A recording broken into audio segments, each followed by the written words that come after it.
Bonjour à toutes et à tous. Je suis ravi d'être là avec vous en vidéo. Malheureusement, je ne peux pas être physiquement avec vous aujourd'hui. Je sais que vous allez passer plusieurs heures à faire le bilan de l'année 2015 et aussi envisager l'année 2016. Donc je voudrais partager avec vous ma vision à moi de ce qui s'est passé en 2015 et puis notre ambition 2016. En 2015, comme vous le savez, on pourrait mentionner des centaines de projets, mais je voudrais me fixer sur ceux sur lesquels on était vraiment attendu.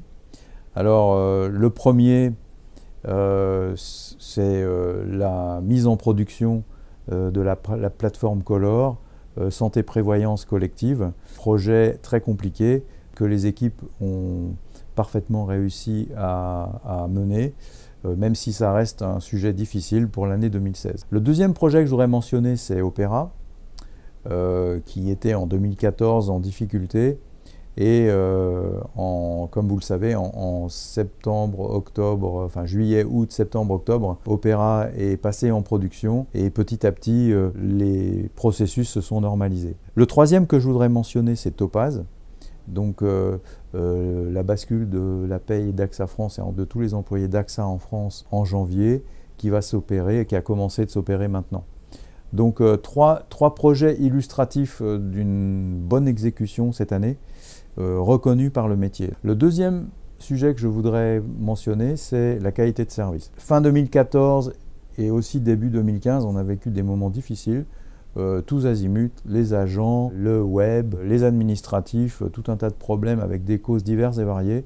Et il faut reconnaître que l'effort collectif, sous l'impulsion d'Hervé Gérardin et de Luc Delannoy et de Jean-Marc Adeny pour Axatech, donc avec l'effort collectif de tout le monde, petit à petit, on a éradiqué des causes structurelles de non-qualité.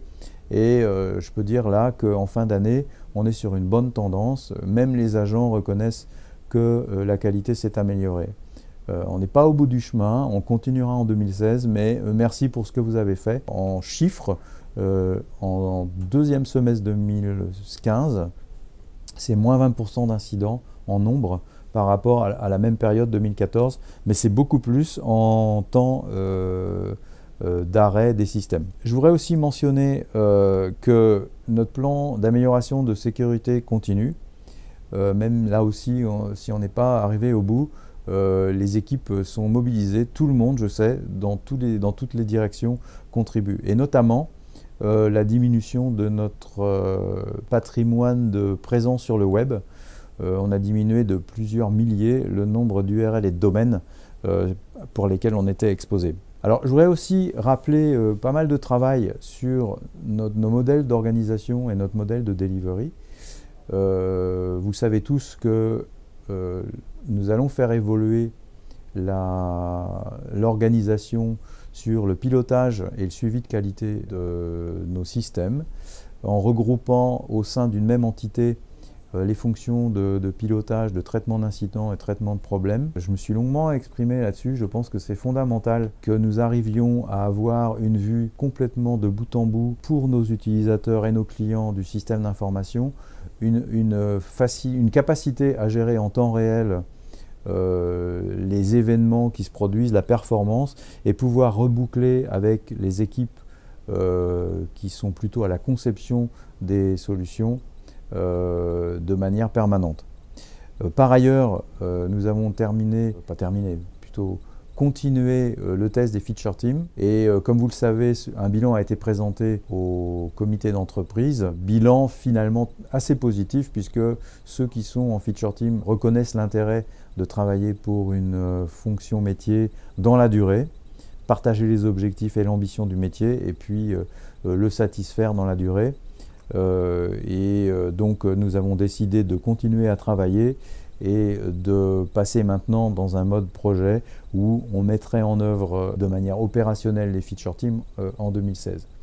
Donc vous voyez, deux changements organisationnels importants qui s'annoncent et qui, je l'espère, vont nous permettre d'aller encore plus loin dans l'efficacité. Je voudrais citer enfin l'énorme travail, je voudrais dire, des équipes au top et des différentes DSI pour la mise en place du target costing.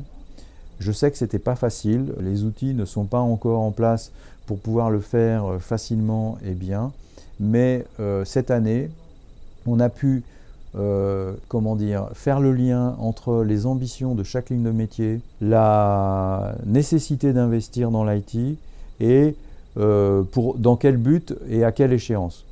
Alors, certains diront que le sujet est difficile parce que l'exercice de sélection de projet a montré que c'était pas très facile de faire le lien entre l'ambition et les investissements nécessaires. Cela dit, ça a permis de concentrer l'énergie sur les priorités et surtout de faire prendre conscience au comité exécutif que l'enveloppe d'investissement n'était pas suffisante pour atteindre nos objectifs. Et donc, on va pouvoir investir cette année largement plus que ce qui était prévu. Donc, merci pour tous ceux qui ont contribué à cet exercice difficile, mais qui, je pense, a permis d'améliorer la vision commune avec le business et de resserrer les liens.